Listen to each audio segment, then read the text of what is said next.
ಈ ಜಗ್ಗಪ್ಪ ಯಾಕೆ ಇಟ್ಟೋದು ಕಾಲ್ ಮಾಡ್ತಾವನೆ? ಗೋವಿಂದಣ್ಣ, ನಿಮ್ಮ ಹತ್ರ ಸ್ವಲ್ಪ ಮಾತಾಡ್ಬೇಕಾಗಿತ್ತು. ಅದಕ್ಕೆ ನಿಮ್ಮ ಮನೆ ಹತ್ರ ಬಂದಿದ್ದೀನಿ. ಹೊರಗಡೆ ನಿಂತಿದ್ದೀನಿ. ಏನ್ ವಿಷಯ? ಅದು ನಮ್ಮ ತಂಗಿ ಶಾಂತಲಾಗೆ ಹುಷಾರಿಲ್ಲ. ಡಾಕ್ಟ್ರು ಚೀಟಿಗೆ ಹೋಗಿ ಪರೀಕ್ಷೆ ಮಾಡಿಸಿ ಅಲ್ಲೇ ಆಸ್ಪತ್ರೆಗೆ ಸೇರ್ಸೋಕೆ ಹೇಳಿದ್ದಾರೆ. ಅದಕ್ಕೆ ಸ್ವಲ್ಪ ದುಡ್ಡು ಬೇಕಿತ್ತು. ವಾ, ಕಾಸು ಕೇಳಕ್ ಬಂದಿದ್ಯಾ? ಕೊಡೋಣ ಕೊಡೋಣ. ಹಲೋ ಹಲೋ ಗೋವಿಂದಣ್ಣ, ಹಲೋ. ನೋ ಹೋಗ್ಲಾ? ಅಲ್ಲೇ ಹೊರಗಡೆ ಜಗಪ್ಪ ಕಾಯ್ತವನಂತೆ. ಯಾವುದೇ ಕಾರಣಕ್ಕೂ ಬಿಡ್ಬೇಡ, ಅಲ್ಲೇ ಕಾಯ್ತಾರ ಕೇಳು. ಸರಿ ಕಣ.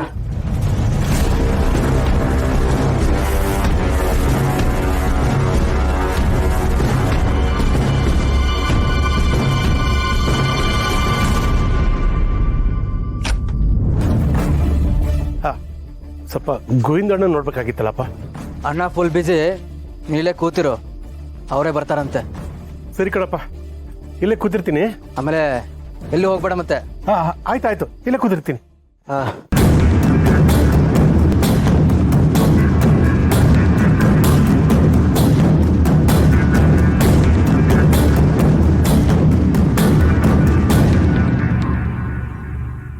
ಅಣ್ಣ ರಾತ್ರಿ ಎಲ್ಲ ಅಲ್ಲೇ ಕೂತು ಕಾಯಂಗ ಅವನೇ. ಕಾಯಿಲಿ ಬಿಡು.